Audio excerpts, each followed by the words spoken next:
இன்றைக்கி vegetarian special பன்னீர் butter masala பார்க்கலாம்.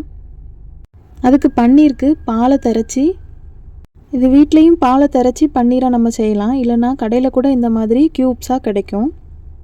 பன்னீர் butter masala செய்கிறதுக்கு ஒரு வெங்காயமும் 2 தக்காளியும் எடுத்திருக்கேன். ஃபஸ்ட்டு வெங்காயம் தக்காளியை வெட்டி வச்சுக்கலாம். எப்படினாலும் நறுக்கிக்கோங்க, ஏன்னா எல்லாத்தையுமே நம்ம வதக்கி மிக்சியில் போட்டு அரைக்க தான் போகிறோம். வெங்காயம் தக்காளி ரெண்டையுமே வெட்டி முடித்ததும், இந்த ரெசிபிக்கு மெயினாக தேவை அடுத்தது பட்டர் தான். ஃபுல்லாகவே வெண்ணெயிலே பண்ணால் தான் அந்த ரெஸ்டாரண்ட் ஸ்டைலில் டேஸ்ட் இருக்கும். ஸ்டவ் ஆன் பண்ணி அதில் ஒரு கடாயை வச்சு தேவையான அளவு வெண்ணெய் அதில் போட்டுக்கோங்க. வெண்ணெய் நல்லா சூடாகி உருகி வந்ததும் 3 காஷ்மீரி சில்லி போட்டிருக்கேன். இது காரம் கம்மியாக இருக்கும். அது கூடவே ஒரு 5-6 முந்திரி பருப்பு போட்டிருக்கேன். அதுக்கப்புறமா நம்ம நறுக்கி வச்சுருக்க வெங்காயம், அதுக்கப்புறம் வெங்காயம் உடனே வதங்குறதுக்காக கொஞ்சம் உப்பும் சேர்த்து நல்லா வதக்கிக்கோங்க.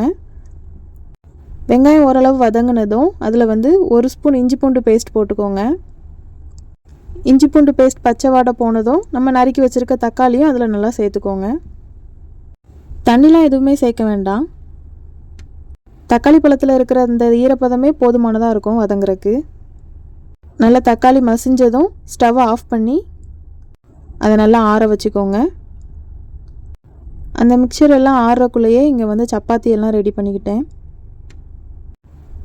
சப்பாத்தி மாவுக்கு எப்போவுமே 1 மணி நேரத்துக்கு முன்னாடியே பிசைஞ்சு வச்சுட்டோம்னா சப்பாத்தி நல்லா சாஃப்டாக இருக்கும் திரட்டுறக்கு. இப்போ ஒவ்வொரு சப்பாத்தியாக உருட்டி எடுத்துக்கலாம். மிச்ச நாளில் அந்த சப்பாத்தி நல்லா ரவுண்டாக அழகாக வரும். இன்றைக்கி வீடியோ எடுக்கிற போகிறப்போ ஒரு சப்பாத்தி கூட ரவுண்டாகவே வரலை.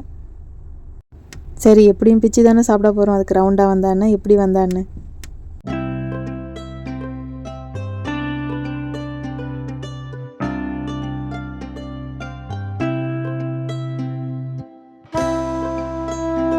சப்பாத்தி எல்லாமே உருட்டி முடிக்கவுமே நம்ம ஏற்கனவே வதக்கி வச்சுருந்ததெல்லாம் நல்லா ஆறிட்டு அதெல்லாம் ஒரு மிக்சி ஜாரில் போட்டு ரொம்ப தண்ணி விடாமல் நல்லா பேஸ்ட்டாக அரைச்சிக்கிடணும். ரொம்ப தண்ணி சேர்த்தோம்னா அந்த திக்னஸ் வராது, கிரேவி நல்லா இருக்காது. லைட்டாக தண்ணி விட்டு நல்லா பேஸ்ட்டாக அரைச்சிக்கிடணும்.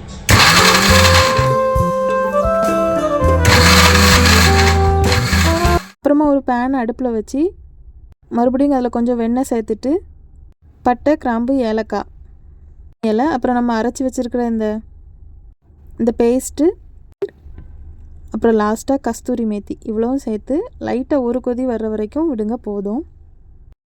ஃபைனலாக இது ஆப்ஷனல் தான். உங்கள்கிட்ட இருந்தால் ஃப்ரெஷ் க்ரீம் சேர்த்துக்கோங்க.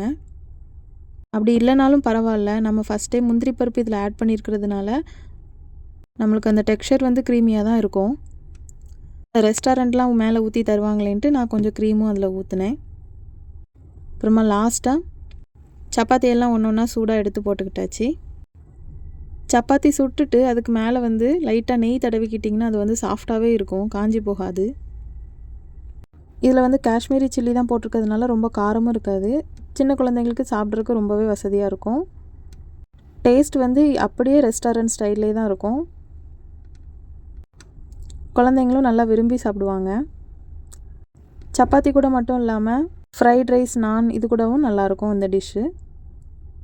கண்டிப்பாக நீங்களும் இந்த ரெசிபியை ட்ரை பண்ணி பாருங்கள். உங்களுக்கு இந்த வீடியோ பிடிச்சிருந்தால் லைக் பண்ணுங்கள், ஷேர் பண்ணுங்கள், கமெண்ட் பண்ணுங்கள். மறக்காமல் என்னோடய சேனலை சப்ஸ்கிரைப் பண்ணுங்கள். தேங்க்ஸ் ஃபார் வாட்சிங்.